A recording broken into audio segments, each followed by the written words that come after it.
After my time at Oklahoma State University, where I was a Division I All-American, I went into high school coaching, had a somewhat successful time there, but just didn't feel satisfied or fulfilled. Moved back to Missouri, started my own wrestling academy. One thing led to another, and here I am over 20 years later, and this has been my only job for over 2 decades. We just built our own 15,000 square foot training center here in near St. Louis, Missouri, on 10 acres, and that's where we have our camps and our academy practices, as well as a lot of weekend camps and so forth. Our academy draws kids who are driving as much as 7 hours and 45 minutes round trip each week for our 2-hour practices, and a large number who drive 2 to 3 hours round trip. Our summer camps draw kids from as far away as Alaska, Hawaii, Utah, you name it. And we actually started doing private team camps, bringing our camp to you nationwide, and we've been doing that for quite some time now. And we do camps from Maine to Texas to Nevada, Washington State, every corner of the map, literally, Florida, everywhere in between. So that's another option if anybody was interested in training with us. But as far as our DVD series, what I noticed was this: wrestling just didn't seem very organized. And my first 2 years of high school coaching, I was sort of unorganized myself. You know, after competing at a very high level at Oklahoma State and even earning the #1 ranking in the nation in high school and in college, I felt like I had it all figured out. But when it's time to kind of get back down in the gutter, you realize there's different levels of wrestling. So what I did was I said, karate broke wrestling down into belt system. Gymnastics broke the sport of gymnastics down into levels. So what I decided to do was I broke wrestling down into phases. I did this in 2000, 2001, and in 2005 I put our DVD series out, and here is an explanation about what you can learn with our DVD series. Basically this: when you take the whole sport of wrestling, of thousands of wrestling techniques and ideas and hand fighting and how to move your feet, how to make contact with your opponent, how to get off your back, putting your hairline on your opponent's collarbone is a way to keep from getting hit with a headlock. That's important for beginners. The more advanced people and athletes, if you're going to do a Russian spin, you don't want your right hip pocket on the back of the shoulder. You want to slide down to the elbow so you can put inward pressure before you hit your Russian spin. We get really technical here, but it all starts sort of like addition and subtraction, then multiplication and division, right? And then you go into pre-algebra, algebra. Everything's taught in levels or phases except wrestling. You go to one camp or practice, they'll have 6-year-olds practicing a Russian 2-on-1. Then you spend the first 2 weeks of high school practice, and you have kids who are ranked in the nation, possibly, practicing half Nelsons. And sometimes you just kind of want to just pull your hair out. So what I did was this. I said, what do I need to do to beat Iowa State or Minnesota, or, to be a Division I college superstar? Write that down on a few pieces of paper and don't waste my time with anything else. Then teach me the other areas. We call these the pillars. We broke wrestling down into 4 pillars and 4 phases. So our phases are this: beginner, phase 1, phase 2, phase 3. So you work your way up, and there's a 4-part series there. It's like a course. It goes from Wrestling 101 to your PhD. And if you master this, you're going to have big success. And I've been able, when I learned is this: when I was a high school coach, they wanted our team to win, but it didn't really matter, right? As long as I could teach health and PE, I had a job. When I started coaching on my own 20 years ago, I realized if my kids don't win, I don't have a job. If my kids don't win, my phone doesn't ring. Our kids are winning. We've got nearly $3 million in college scholarships our athletes have earned just over the past 12 or 14 years. We average over 120 state medalists every year, and our camps draw a lot of the famous college wrestlers you watch on TV. I can name about 6 of them now that I watch on the Big Ten Network and on ESPNU. I won't be a name dropper, but a lot of those kids came up through our camps, and were regulars in our program here in Missouri, our academy, that is. A lot of the famous college wrestling coaches send their kids and nephews to our camps. And as I said, we own our own 15,000 square foot training center, and we have a quite successful operation simply because our parents and our customers realize that we're going to treat them right, and their kids are going to actually get better. We are in the get better business, right? That's the reason we don't waste time at our camps doing push-ups or running. It's all wrestling. They're small group, drill intensive, system based.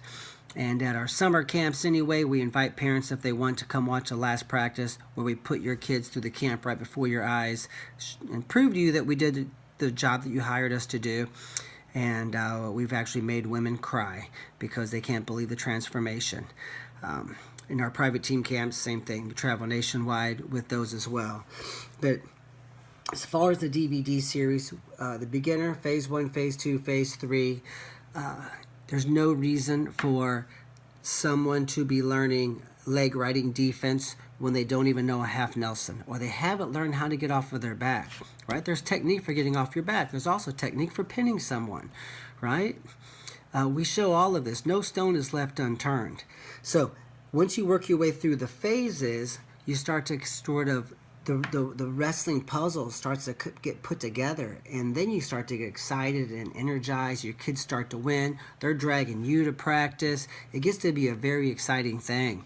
So sometimes just feeling like, sometimes we feel like we're spinning our wheels. But if you feel like you're actually getting better, your wrestling really start to take off. So as far as the 4 pillars, the 4 kind of corners to the foundation here, we look at this, the mental side of wrestling, which we call mind ready. We have positioning, hand fighting, and then of course our technique. So as far as the mental side of wrestling, there's a few areas that are worth mentioning here. It's important that you define your success. If I'm ranked number 3 in the state, but I have a overtime match with a number 1 ranked wrestler in the state, obviously my goal is to win the state title because I'm in a position to do that. If you're a first-year high school wrestler and you were JV, you just got pulled up to varsity, your goal may be just to qualify for regionals or sectionals, and that's okay too. So defining what success is for you is vital to keeping the anxiety out of the sport of wrestling. If I was trying to bench press 200 pounds, but I can only bench press 130, I'm not going to stress out because I can't bench press 150 today. I'm going to be happy trying to bench press 135 or 132, working my way up. So that's very important to keep the emotions out of it. We try to look at our wrestling career and our development from an intellectual kind of mapped out, systematic roadmap approach and keep the emotions out of it. So that goes a long way there. After you define your success, we certainly have to shake our fear of failing. And we wrap our minds, or help you to wrap your minds around that as well within our system when you read through our manuals. Finally, you have to make a decision to win, and making a decision is a very powerful thing in athletics or in any endeavor. So that's sort of the framework there for our Mind Ready program. As far as positioning, think about this. It's better for you to win 1-0 than 14-13. If 27 points are scored in the match, that's not a good thing, right? Now, we would rather win 14-0, obviously, but we're talking about close, hard-fought matches here. I would rather get 5 takedowns today at practice and give up 0 than get 20 takedowns at practice and give up 15. If you can wrap your brain around that and start to understand, you're on your way to being an elite wrestler, and you start to understand the concept of positioning. All right, so there's power positions. We have 5 power positions that you're going to find yourself in, and you're going to learn those too in our DVD series. As far as our hand fighting, we like to push, pull, hit, pick, post, pass, and fake. 7 setups to your leg attacks. We also do combos as you start to get into the upper phases. I might pass and push. I might fake and pass. I might push and pull. I might pull and hit. I might pick and pull and score. So we start to add and kind of string our setups together is what the college coaches call it, and we call that scoring, with a series of setups, because sometimes just one setup won't work. So that's how we score, and that's our hand fighting routine. You'll learn that too. As far as motion, that's part of hand fighting, moving our feet. And you'll learn the difference between an attack stance and a lateral motion stance, and how to keep your right pec over your right knee. You don't keep your head up and look straight forward. You're better with your face sort of pointing towards a mat slightly, and you want to stare at your opponent through the tops of your eyes. I learned that from John Smith years ago. It's a wonderful drill. So you'll learn a lot of stance tricks as well when we're working on our positioning, and that has to be in place before our motion, stance and motion starts to kind of make sense. So we'll learn all of that as well. As far as technique, we just look at the most common positions you're going to be in. Let's just say a front headlock. You're going to have 4 front headlocks a match, 50 matches, 200 times this year you're going to be in a front headlock. And you add practice to that, you're obviously going to be in a front headlock quite a bit. So we look at the best ways to score, whether you're a 6-year-old beginner, maybe a 13-year-old beginner, or you start to get into the phase 2 and phase 3. We add to that, we go deeper into these positions, and also take into account that our opponents at the higher levels, they have different counters from these positions. If I get into a high crotch and crack you down on a hip, a 13-year-old or a JV wrestler or a inexperienced varsity wrestler is probably not going to react but 1 or 2 ways. But with a more elite wrestler, the nationally ranked high school kids, they're going to do quite a few different things from there, because when they're on their hip, they have options too. So that's the reason we go deeper into the positions and give you 1 to 2 techniques to counter those positions. So there's you start getting into the phase 2 and phase 3, it starts to get pretty technical. And I know this sounds super technical, but remember, once you get to be in calculus or geometry or algebra 2, the addition and subtraction and the pre-algebra stuff is so easy. It's part of it. So you're really only learning that class, because there is a building blocks approach to our program. So that pretty much can give you a great overview of our DVD series and our system, because that's what you're trying to get from here, is a system that says, how can I get from point A to point B? Bouncing around from random coaches, random wrestling rooms, wrestling with random wrestling partners, learning random moves that are unrelated or probably, in many times, a kind of a waste of real time. Just going to the regular camp market where there's 700 kids on a mat, college kids are running the camp. What do? Random moves followed by recreational drill time. This guy shows his move, they drill, sort of. It's recreational drill time. Then they circle up, and then they call this guy off the wall, and he shows his move. Then this high school coach shows his move. And, they might have an Olympic champ there, which is exciting. And I certainly would encourage you to get around those guys as well. But they're going to show their move, right? And so then you're going to these random techniques, you're going to drill those recreationally as well. And you hope that at the end of, 10 or 12 years of this, that your athlete gets a chance to wrestle in college. And that's sort of a scary way to try to make this approach. So what we like to do is to say, if I went to Home Depot and got a set of blueprints to build a deck, I'm going to be able to build that deck faster and cheaper, and it's going to be better when I'm done because I follow a plan.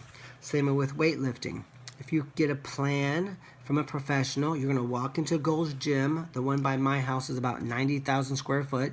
You're not going to touch most of that equipment in that gym, but you're going to get very strong, very fast, and you're going to be efficient, and you're not going to be in there for 6 hours.